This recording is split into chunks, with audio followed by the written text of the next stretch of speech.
the floor of heaven tremble.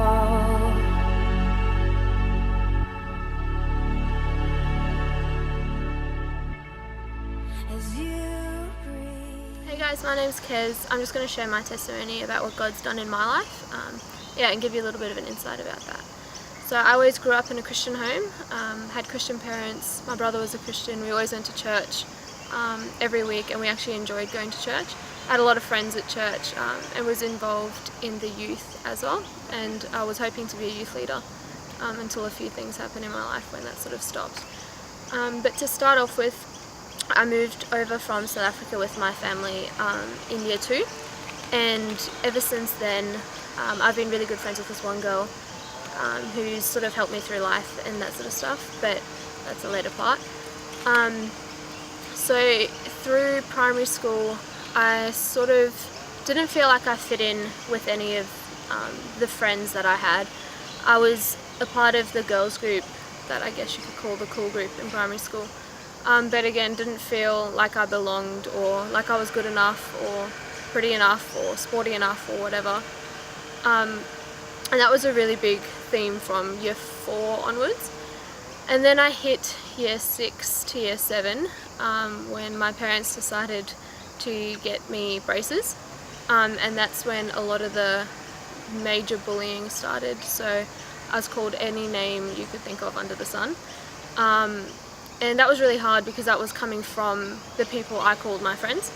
So yeah, to have the closest people to me sort of belittle me and tell me that I wasn't good enough and that sort of stuff really hurt and really took a toll on my confidence. And so moving into high school, I went to Rochdale High with literally 5 people from my school. The rest of them went to Springwood High, which is where my best friend went, who I'd gone through the whole of primary with. So that was really hard, going to a school, A, it being high school, and B, not knowing very many people at all. But the one person that I did know at my high school was my best friend's sister, and so I was sort of connected in with her friends for the first 3, maybe 4 months of high school. But then she also went through a lot of bullying and ended up changing high schools a few times, and throughout that sort of turned to suicide as a way to get out of things. And so with that being my example, when I started going through a lot of really tough times in year 8, those sort of thoughts started coming into my mind, which obviously isn't really good. And so I went through the first couple months of high school with her friends, who probably weren't the best influences in my life, and then got involved with a guy in year 8 to year 9, possibly even through to year 10. So that relationship lasted a year and a half. It wasn't a healthy relationship. It was sort of manipulative towards the end. So that was really hard. And during that time, I had a really rough time fitting in. Still felt like I needed to be skinnier, prettier, sportier, whatever you can come up with. So I sort of went down the path of trying to, I guess, fulfill those things. And so I started to starve myself to be skinnier. I started to wear a lot of makeup to be prettier. Played as many sports as I could. However, I actually really enjoyed sports, so that really wasn't too much of a struggle. But I've never been someone to wear makeup. I've never been someone to strive that much to fit in or to be who people wanted me to be. And so eventually with starving myself came some really destructive mental thoughts, which I started to believe. So that became a way of life for me, and it got to a point where I was living off eating pretty much half a piece of bread a day. So those times were really hard. I didn't see myself as starving myself at the time until my dad actually called me aside and said, "You're becoming anorexic, and the only way that this is gonna be fixed is if you realize that." And he said that he's been praying for me for a long time and nothing's changed, and he's willing to fly his cousin out from South Africa, who also went through anorexia, just to talk to me about it and to help me through it and to get me to see that what I was doing was destructive. And it wasn't until then that I realized that what I was doing was really hurting my family. and my dad specifically. And he actually ended up in tears, which is really different from my dad. My dad doesn't cry for anything. And yeah, for him to fly his cousin out is easily 10 grand down the tubes just for her to come and visit me, to help me through that. So that spoke volumes. And it wasn't until then that I sort of realised what I was doing to myself wasn't the best. I still believed I still needed to be prettier, skinnier, and that sort of stuff. But to hurt my family the way I wasn't what I wanted. So that sort of, I guess, steered me back into, I guess, eating more and trying to look after my body a bit more the right way. But yeah, through that, I was pushing my family away. I was pushing all my friends away. I was barely speaking to my best friend. I didn't really want anything to do with anyone who actually wanted what was best for me. So yeah, it was the whole time of being in that relationship that I pushed my family away. I didn't want anything to do with them or God, because that's what they wanted for me. They kept telling me they were praying for me. They kept telling me that God could help me through this stuff, and I didn't want to hear it. I didn't want anything to do with God. I didn't want to know He was there. I didn't want to hear that prayer is going to solve anything. And so because my parents were telling me that God was the answer to everything, I didn't want anything to do with Him. And looking back, my parents were so right in telling me that, and if they didn't keep telling me that, I probably wouldn't have come to that conclusion at the end. But at that point, God wasn't what I wanted. And so that sort of explains why I was having all those struggles with mental thoughts and that sort of stuff, bad mental thoughts. But yeah, it wasn't until God sort of used my love for sport when I met a girl, Phoebe, who introduced me to a church that she was going to, that it was actually based at my school at the time, which I had no idea about. So I started going to her church after much convincing. That's when I got involved in the youth. And it wasn't until, starting that again, that I realised how far away I was from God. And pretty much the breaking point was when my dad said that if he was the issue in this family, after multiple fights around the dinner table every night almost, he was willing to leave, pack up his suitcase and go. And that was really heartbreaking for me to hear that my own dad thought that he was the cause of all the family's issues, when I knew I was. And so that was sort of the breaking point for me then, when I realised that what I'm doing is destructive to my family. My brother hated me, or well, I thought he did. We barely spoke to each other. He hated dinner times because there'd always be a fight caused by myself, or what I was doing, or how I was treating people. So that was really tough.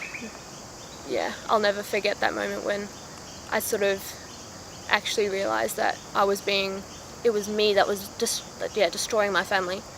And so that was really hard, and that sort of was the turning point in how I treated other people and how I sort of went about what I was doing. And so it was God using Phoebe and church and my family to sort of bring me to that point. And it wasn't until way after that that I could actually see that. But going to church really helped. But it wasn't until a camp called Teen Street that happened in the middle of the year that I actually realised that my whole entire life was based upon my faith being my parents' faith. And so that's why it was so easy for me to walk away from God. That's why I didn't want anything to do with Him. And I never really understood the difference between my parents' faith and my faith. And at Teen Street, I spoke to the guidance counsellor there, which I was very against doing, so it's a God thing that I spoke to her in the first place. But I spoke to her, and she was able to really highlight the walls that I'd put up in my life against God. And funny enough, the last day of Teen Street, the activity for the day was to write all the walls we'd put up against God on a cardboard box, and then in our groups we built a wall. And then during worship we actually knocked down the wall, symbolising that we're knocking down the walls that we'd put up against God. And so that was an amazing week where God just showed Himself to me so personally, and through other people as well. And it was just life-changing. I've never gone back to what I was before. And that's honestly the time that I can say that I took my faith as my own. And it was amazing to see what God can do, not just in a week, but even the time after that, like I was so sick that I couldn't go back to school, which is what I was dreading, because having been on this awesome Christian camp for a week, you don't really want to come off of that high, I guess. And so because I was so sick and ended up in hospital, I was actually able to spend another 2 full weeks just God and myself while I was recovering at home, and that was amazing and a total God thing. But yeah, after Teen Street, my life was changed in amazing ways. I started to really enjoy church. Like I said before, wanted to be a youth leader, was really enjoying youth. Not just because it was fun and I knew the people there, but because I was actually getting something out of it. I was actually learning a lot about God, and I really enjoyed that. And then so that Teen Street was in year 10 or year 11. So graduating high school, and being in the summer holidays, a guy from our church said that he wanted me to come to a student life event, and I didn't know what student life was, and I didn't know if I actually wanted to go. And he said that there's a lot of new people there and he'd really like me to meet them, and I was still really shy. I was still really against meeting new people. I didn't want to make new friends.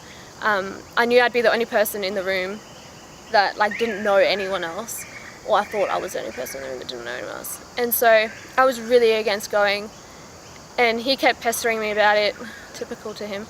And it wasn't until I said yes, literally just to shut him up, that I ended up committing to going. And so I went to my first Pulse event, which is just like a church service social kind of thing during the summer holidays, just to keep community going in student life. And so that was my first introduction to student life, and it was amazing. It was the first time I'd walked into a room and actually felt accepted just the way I was. I felt included. I felt like I actually belonged, and I literally knew no one other than the guy that had brought me there. And that was amazing. That was something that God used to show me that that's where he wants me, and that's where he's going to be using people to help me grow, where I can be used to help others grow. And that was amazing. So I kept going, met some amazing people that I'm really glad to be calling my friends, and one of which I'm blessed enough to be calling my boyfriend. And we've been dating for 13 months today, so that's really cool.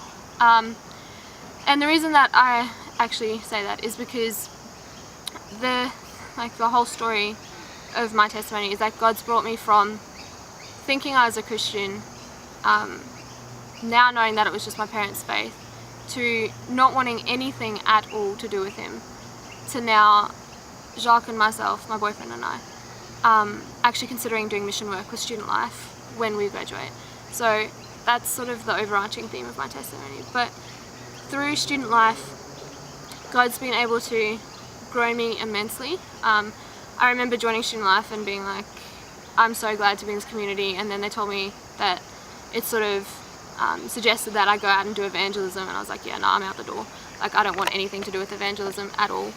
And then, through being encouraged and just the way that they do things, I actually went out on my first salt hour, had an awesome time, really enjoyed it, which is something I thought I'd never ever enjoy. And at the end of that year, so at the end of my first year in student life, ended up going on summer projects, which is our 2-week mission trip to the Gold Coast during schoolies time. And that was amazing. Just being able to do evangelism and go through those 2 weeks with the people that you've done the whole year with, and just build community and reach out to the people who are really lost at schoolies, who are really having a tough time. And just the conversations that we had and the way that God moved during those 2 weeks was just absolutely life-changing. Like, I'll never ever forget that. It was that summer projects that sort of, you can see, just as with any mission trip, you can really see how God works and how amazingly powerful he is and how faithful he is. Now I'm in my second year of uni, second year student life, absolutely loving it, still making friends, still going out on evangelism, going to core groups. I'm lucky enough, or blessed enough, to be discipling my best friend Michaela, who I've been friends with for 12 years. And in my journey, God was so gracious to use me to actually bring Michaela to Christ. So that was an event that I'll never forget. and I'm so thankful to God for. And now, yeah, I'm discipling her. She came to Summer Project. She went on her first mission trip with me, so that was awesome. And she was actually able to lead someone to Christ, which is the first time she's done it, which is amazing. So yeah, that's pretty much my story about what God's done in my life, how He's used things like Teen Street, other people, and student life to really help me grow. And yeah, bring me to the person I am today. Thank you for listening.